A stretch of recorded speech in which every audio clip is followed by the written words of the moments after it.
thousands of migrant students join Colorado's largest school district, it's stretching resources and staffing and their budgets, too. More state funding could help DPS and other districts that are welcoming a ton of new students. Here's 9 News reporter Rachel Krause. With migrant families coming to Denver and migrant children enrolling in DPS, it's been a school year unlike any other for Adrienne Endries. No, we have never, in my experience, had an enrollment fluctuation as significant as this, and as with kiddos who have such significant needs too. Just this year, the district has welcomed in thousands of newcomer students. Yeah, we are at about 3,700 as of this week. That's about 200 migrant children every week. But this is the first week we've actually seen a net decrease of about 40 to 50 kids. So we still welcomed a lot of new arrivals last week, but we're also starting to see quite a bit more attrition as housing is changing, the shelter is changing at the city level. And migrant families are often unhoused or living in temporary housing. It makes planning tricky for everything from staffing to transportation. It is complicated when we're not sure when and how students are moving week to week. Adela Arredondo and her team stay ready to meet their students' needs. Yeah, we're constantly shifting, constantly adapting to whatever that need is, and that's how we've been able to start additional food markets within our community hubs. We've been able to expand our GED classes in Spanish, expand ESL classes. While enrollment continues to grow, state funding is based on DPS's enrollment numbers from October, funding that falls short. Colorado lawmakers are beginning the process to provide a piece of $24 million for districts taking in newcomer students. I mean, I think in a situation like this, every little bit goes a long way, right? And so I think the potential funding could be a game changer for some of our schools and for our overall approach to supporting these kiddos. A vote in the State Joint Budget Committee moved that plan forward last week. If it passes, it could mean millions in extra help and going a long way for these new kids in DPS. It goes beyond just we have one more student in the building. We need, it's transportation, it's staffing, it's materials, it's mental health. It's all of the many things that go into a student having a successful experience in a school. If that extra funding for newcomers is approved by lawmakers, that money could be distributed to districts as soon as May. And without a projection of when this influx of migrant students is going to end, this essentially is a problem that's not going anywhere anytime soon. Yeah, just as they're continuing to juggle staffing, resources, classroom sizes for this year, they also have to start thinking about next year, and they say they're just doing their best. All right, Rachel, thank you. Tomorrow marks 1 year since a student shot 2 deans at East High School in Denver while being patted down for weapons. Both those deans survived. Austin Lyle had left another district over weapons issues, but DPS only started patting him down for weapons after another student reported him seeing him in class with a gun. Those deans, Eric Sinclair and Gerald Mason, have filed notice they plan to sue DPS. The shooting sparked outrage and action from parents worried about safety. School leaders have made some changes since then. DPS says students being patted down daily for drugs or weapons are now being searched by a district patrol officer, not by school staff. New rules still make some parents uncomfortable.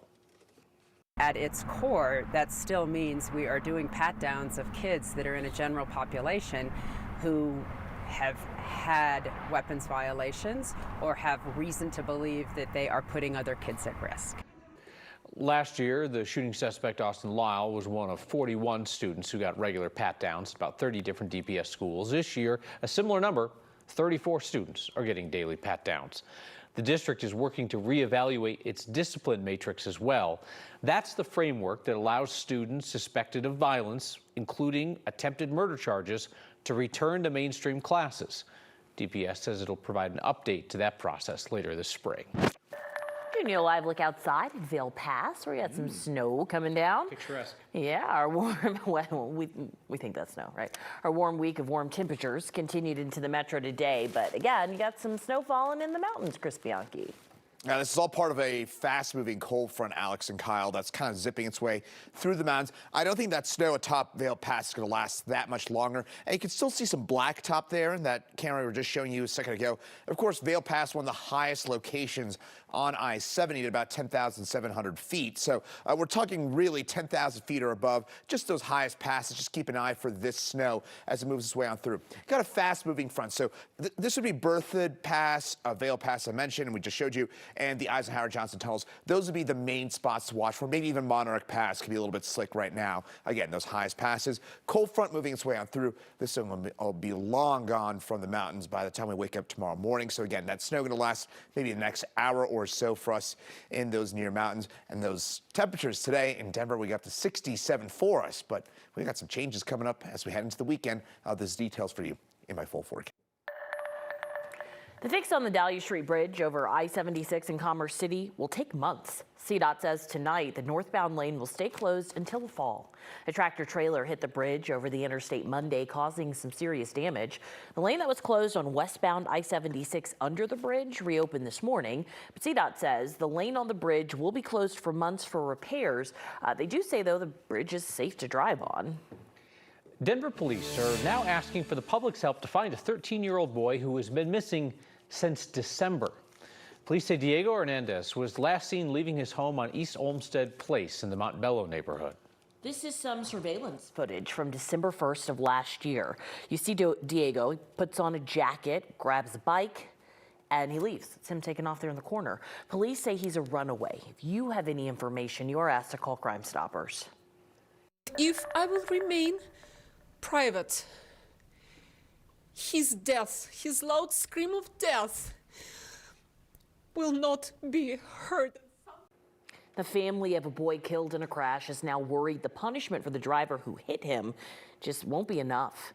Today, we heard from the parents of Alex Matkovich for the first time. He was riding a one-wheel to school in Highlands Ranch a couple of weeks ago when a driver hit and killed him.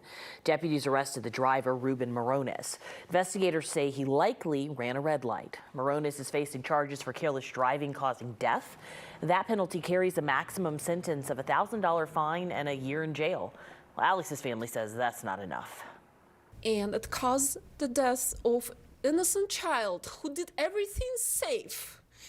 Why the family, why my boy has to pay the horrible price for somebody's mistake? I am there every single day. I come about 6:30 in the morning to be there for official time of death at 6:48 every single morning, and I will be there for the 40 days after his death time. Alex's mom says she doesn't want anybody to forget her son. She plans to put a memorial at that intersection to remind people to be safe. There are researchers at work in Colorado trying to figure out what can be done to help kids with Down syndrome, especially in early childhood. Here's 9 News reporter Brianna Clark. Jax Pruitt is a typical 7-year-old. He loves to play. He's great at telling jokes. Who's there? And he's curious about everything. Oh, don't touch it with your hands. Just like the researchers at Colorado State University who want to know more about Down syndrome. Probably 3 to 4 months old, we did a little research study with intervention and interacting with objects. We've continued to drive up to Fort Collins to do research since then. Jax's mom, Jessica, says these studies can be empowering. Research that he can be involved in can help future families. We've had the experience to get to know Jax across several different projects. Deborah Fiddler is a professor at CSU.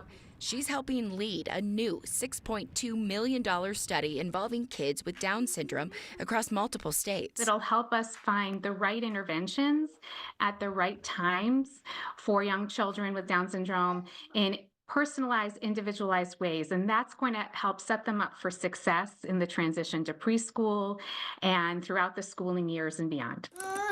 I need help. CSU says it's the first large-scale comprehensive study looking at how play and communication relate to development for kids like Jax. It's been really cool to just form that relationship with the people that care about the future generation of people with Down syndrome. Yay! Jax is too old to participate in this study, but he would if he could.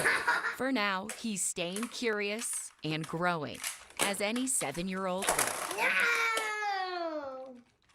That was Brianna Clark reporting. That 5-year study is funded by a grant from the National Institutes of Health. Researchers will evaluate 225 kids as young as 18 months old.